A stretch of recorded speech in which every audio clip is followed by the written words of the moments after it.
बिस्मिल्लाहिर्रहमानिर्रहीम। अस्सलाम वालेकुम।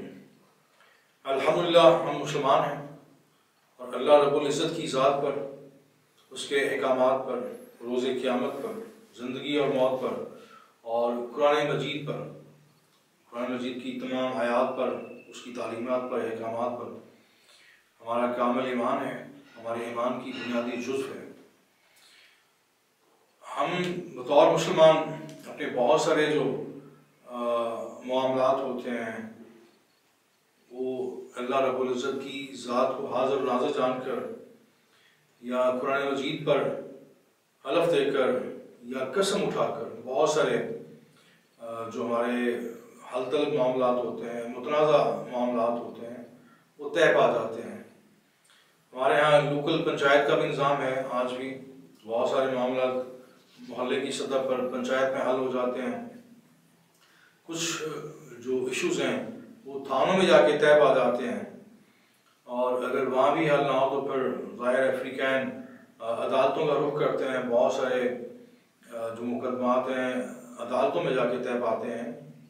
और एक बात जो कॉमन है वो हर फोरम पे बतौर मुसलमान नागुज़ीर सूरत में अल्लाह ताला को हाज़िर नाज़िर जानकर लोग हलफ देते हैं, कसम उठाते हैं या कुरान मजीद फुरक़ान हमीद पर हाथ रखकर अपना मौक़िफ़ पेश करते हैं।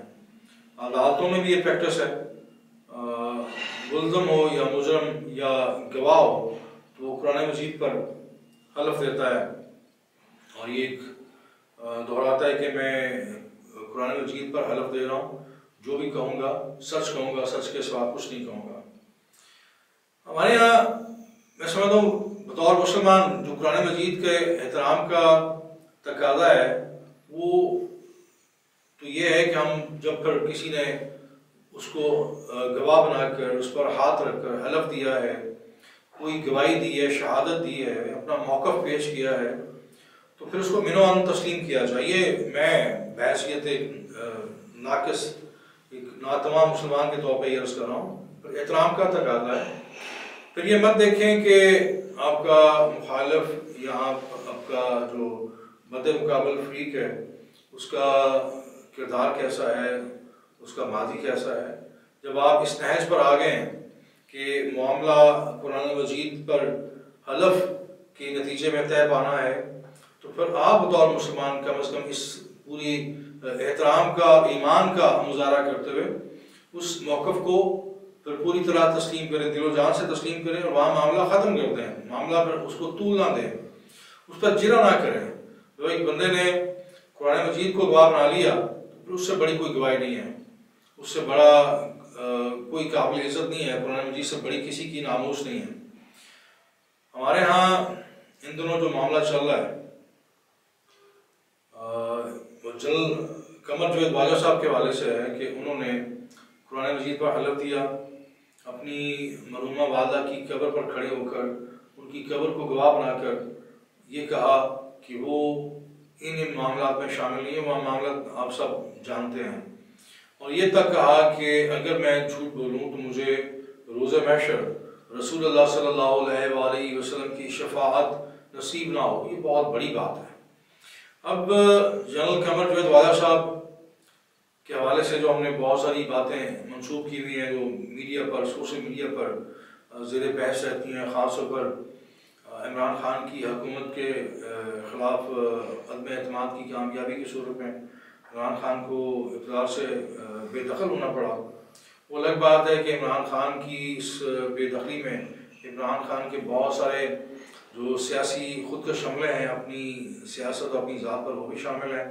उनके बहुत सारे जो बुज़दार उन्होंने इकट्ठे किए हुए थे अपने दाएं बाएं वफाक में और बिलखसूस पंजाब में, उन बुज़दारों ने भी उनको इस मुकाम तक वो ले आए कि इमरान खान के ख़िलाफ़ तहरीक अदम एतमाद कामयाब हुई। पाकिस्तान के पहले ऐसे वज़ीर आज़म हैं जिनके ख़िलाफ़ तहरीक अदम एतमाद कामयाब हुई। बारगाह इमरान में अगर कुछ सियासी गलतियाँ, इंतज़ामी गलतियाँ की हैं, इमरान खान की शख्सियत में खामियाँ हैं, बहुत सारी खूबियाँ भी हैं, वो अवाम ने, जो अवाम का इज्तिमाई फ़ैसला है वो हमारे सामने है, उसको कोई उससे इनकार नहीं कर सकता। इमरान खान को मैंडेट मिला है, उस मैंडेट को किस तरह कहाँ तकसीम किया गया, किस तरह उस पर ज़रब लगाई गई, वो सबके सामने है। बहरहाल मैं समझता हूँ कि हमारे यहाँ हम ऐसे ऐसे मिजाज के हामिल लोग हैं, जब कोई बरसे इक़्तिदार होता है, वो ताकत में होता है, तो हमारी ज़ुबानें गुम हो जाती हैं और हम बहुत सारे अयूब पर पर्दा भी डाल देते हैं। और जैसे ही वो शख्स, वो ताकतवर फ़र्द अपनी मसनद से, अपने मनसब से अलग होता है, तो फिर हमारी तोपों का रुख जो है उस तरफ हम मोड़ देते हैं और गैर ज़रूरी तौर पर एक ब्लेम गेम का, किरदार कुशी का सिलसिला चल निकलता है। हमने किसी को नहीं बख्शा, जितने भी आर्मी चीफ आए हर किसी को हमने मुतनाज़ा बनाने की कोशिश की, जितने चीफ जस्टिस आए सब पर उंगलियां उठाई गई। बिलखसूस बहुत सारे, मैं किस का नाम लूँ, बहुत सारे ऐसे किरदार हैं। हमने किसी वज़ीर-ए-आज़म को नहीं बख्शा, किसी सदर को नहीं माफ़ किया, कोई भी जो साहिब इक़्तिदार हो या इख्तियार हो, वो हमारी तनकीद से, बल्कि तनकीद से आगे मैं अर्ज़ करूँगा तौहीन से महफूज नहीं रहा। हम सबको इंसाफ के कटहरे में ले आते हैं, सबकी किरदार कुशी करते हैं, सबके खिलाफ दशनाम तराजी करते हैं और पर हम हदों से तजावज़ कर जाते हैं। मैं समझता हूँ कि हमें इत्तेदाल का मुज़ाहरा करना चाहिए अपने रवैयों में। जहाँ पर हम दूसरों पर तनकीद करते हैं, उनकी तौहीन करते हैं, तो फिर हमें अपने गिरेबान में भी झांकना होगा कि हमारे क्या रवैयों में कहीं तासुब तो नहीं है, इंतहा पसंदी और शिद्दत तो नहीं है। बहरहाल इस मुल्क पाकिस्तान के में बहुत सारे और मसाइल हैं, बहुत सारे इशूज़ हैं जिन पर बात होनी चाहिए, लेकिन हम उन इशूज़ से चश्मपोशी करते हुए, मुजरमाना गफलत का मुज़ाहरा करते हुए नॉन इशूज़ में उलझ जाते हैं। पाकिस्तान में जो आने वाले मसाइल हैं, मौसमी जो तब्दीलियाँ हैं, फिर हम पानी का जो बहरान है, डैम ना होना, आबादी का इशू, बहुत सारे और मसाइल हैं जिन पर बात होनी चाहिए, जिन पर सर जोड़ने की ज़रूरत है, मुकालमे और डायलॉग की ज़रूरत है। लेकिन वो मौज़ूआत जो हैं हमारी तवज्जो से बिल्कुल महरूम है। सो बात यह है कि आप जब जनरल कमर जवेद बाजवा साहब ने इतनी बड़ी बात कर दी है, तो फिर यह वो जाने और अल्लाह ताला की ज़ात जाने है। जब आप बीच में कुरान मजीद को ले आते हैं, तो कुरान मजीद के एहतराम का तकाज़ा है कि जो शख्स जो भी मौक़िफ़ दे रहा है, तो आप उसको खंदा पेशानी के साथ सिद्के दिल से तस्लीम करें। और अगर आपके दिल में कहीं भी शक की कोई रमक है, तो फिर उसको ज़ुबान तक मत आने दें। ये कुरान मजीद के एहतराम का तकाज़ा है। अगर वो शख्स, कोई भी शख्स झूठी गवाही देता है कुरान मजीद पर हाथ रखने के बावजूद, या अपने मौक़िफ़ पर उस झूठा होता है, तो फिर ये मामला मैं समझता हूँ खालिसन अल्लाह ताला की सवाबदीद पर है कि वो उसके साथ क्या इंसाफ करता है। अगर आपके सामने ऐसा कोई मामला आ गया है, तो एहतराम का तकाज़ा यही है, इस मामले पर ज़ुबानबंदी रखी जाए। हमने इस पर जो एक बहस का बाजार गर्म किया हुआ है, और दूसरी तरफ हमारे सियासतदान क्या वो इतने दूध के धुले हुए हैं, इतने मासूम बच्चे हैं और फीडर में दूध पीते हैं कि उन्हें एक जर्नैल जो है वो बुलाए, सबको इकट्ठा करे, मुख्तलिफ़ुल ख्याल जमातों को, जिनके मुख्तलिफ सियासी नज़रियात हैं, जिनके मुख्तलिफ सियासी अहदाफ हैं, उनको वो इकट्ठा करे एक छत के नीचे और उन्हें ये हुक्म दे कि तुमने सब ने मिलकर एक वज़ीर-ए-आज़म के ख़िलाफ़ अदम एतमाद लेके आनी है और वोट ऑफ नो कॉन्फिडेंस में आप लोगों ने वोट देना है, और आप बड़ी फर्माबरदारी और ताबेदारी के साथ आप उस जर्नैल का हुक्म बजा लाएँ और फिर आनन फानन आप इकट्ठे भी हो जाएँ, शीरो शक्कर हो जाएँ, और आप तहरीक अदम एतमाद में उस वज़ीर-ए-आज़म को रुख़सत कर दें और फिर आप हुकूमत करें।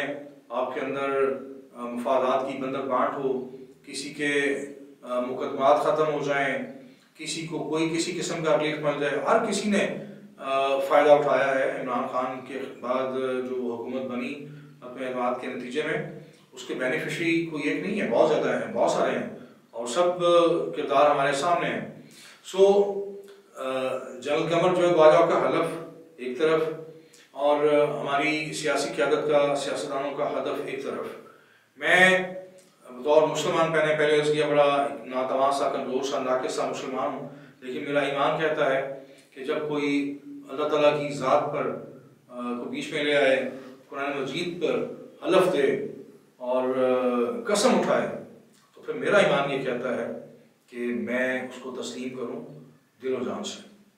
सो इस मौजू पर जो हमारे मुल्क के अंदर बहस है और पॉइंट स्कोरिंग हो रही है, ब्लेम गेम हो रही है, सियासतदान कुछ और दावे कर रहे हैं, हर कोई अपने सियासी गुनाहों का, सियासी गलतियों का जो मलबा जनरल कमर जवेद बाजवा पर गिरा रहा है, मैं उसको इंसाफ पर मबनी नहीं समझता।